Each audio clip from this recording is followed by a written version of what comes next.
bonjour.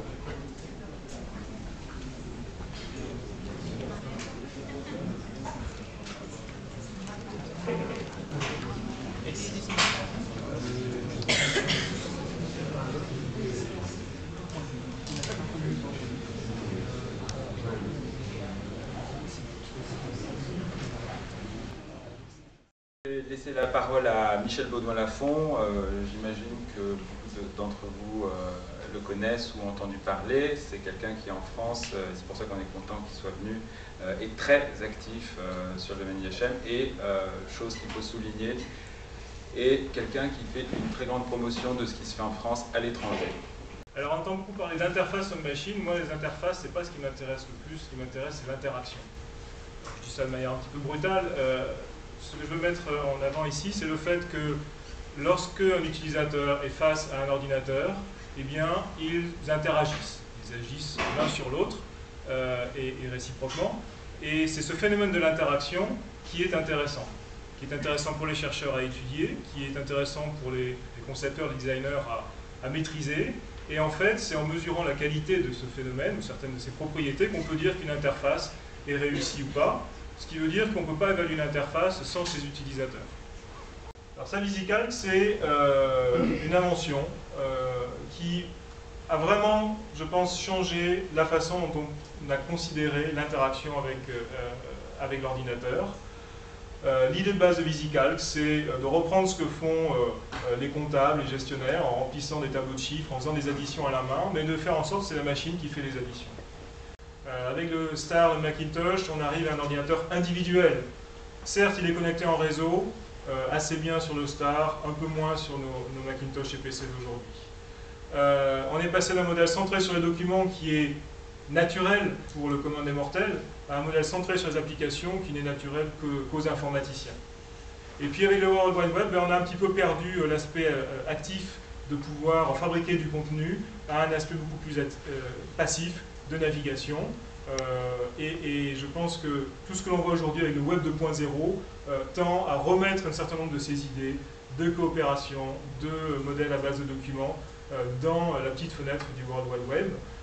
Mais il faut voir que ça, ce n'est pas des inventions nouvelles, ce sont des inventions qui datent de 40 ans pour certaines.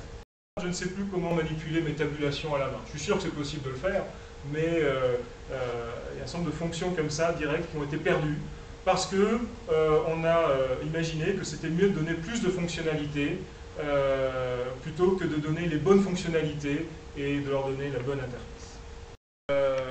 Je vais commencer par l'interaction gestuelle. L'interaction à la souris est pauvre. En gros, vous cliquez, quelquefois vous faites du drag qui est vraiment 2 clics, un clic au début, un clic à la fin. Et donc c'est un vocabulaire d'interaction qui est très pauvre. Si l'on s'intéressait à ce qu'est capable de faire la main, que ce soit pour écrire, que ce soit pour faire des gestes, évidemment on a un vocabulaire qui est beaucoup plus vaste, avec la difficulté qu'il est plus difficile pour la machine d'interpréter ces différents gestes. Et donc les interfaces à base d'interaction gestuelle ont pour objectif d'essayer de trouver un bon milieu entre l'expressivité que peut avoir l'utilisateur et la capacité de la machine à reconnaître ces gestes. Alors on va voir quelques exemples. Ici, quelque chose qui date de 92. On voit un tableau interactif. L'interaction gestuelle, c'est aussi permettre d'interagir encore plus directement. On voit ici une surface sensible qui peut suivre les mouvements de plusieurs points de contact. Donc on voit un utilisateur qui organise des photos. Et vous voyez que l'interaction se fait simplement par contact. Si je pose 2 doigts et que je tire, j'étire la photo, je peux la faire tourner, la mettre dans un coin. Et les mêmes opérations sur le fond de l'écran permettent de déplacer la surface de travail. C'est des interfaces, sans interface si j'ose dire, sans vraiment besoin de mode d'emploi. On peut découvrir les principales fonctions de manière à peu près immédiate. Sur ces 2 approches, ici une interface tangible, où l'on va voir ce bloc de bois représente en fait, il a été mis sur ce tableau, représente ce que l'on va écrire sur ce tableau. Et lorsqu'il va avoir fini d'écrire, il va emporter le média bloc, pour prendre le terme, et il va le garder avec lui, et il va aller sur une imprimante. Et donc pour imprimer le contenu de ce document, il suffit de mettre ce bloc sur l'imprimante. Pas besoin d'aller dans les boîtes de dialogue chercher quelle est l'imprimante, etc. Vous allez sur l'imprimante, vous mettez votre document et il va s'imprimer. Et ici, il est en train d'enregistrer une séquence vidéo, il y a une caméra en haut à droite, qui enregistre sur un autre Media Block la séquence vidéo. Le premier, il y a un truc qui cloche. Depuis 40 ans, la loi de Moore double la puissance des machines à prix constant tous les 18 mois.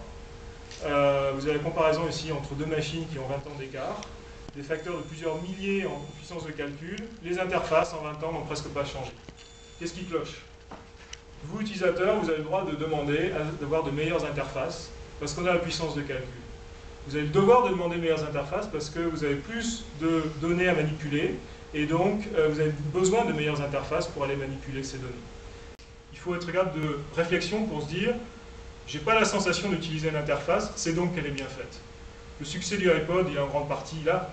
L'interface est bien faite, elle est transparente, elle disparaît. Et donc la mesure de performance d'une bonne interface, c'est qu'elle est invisible.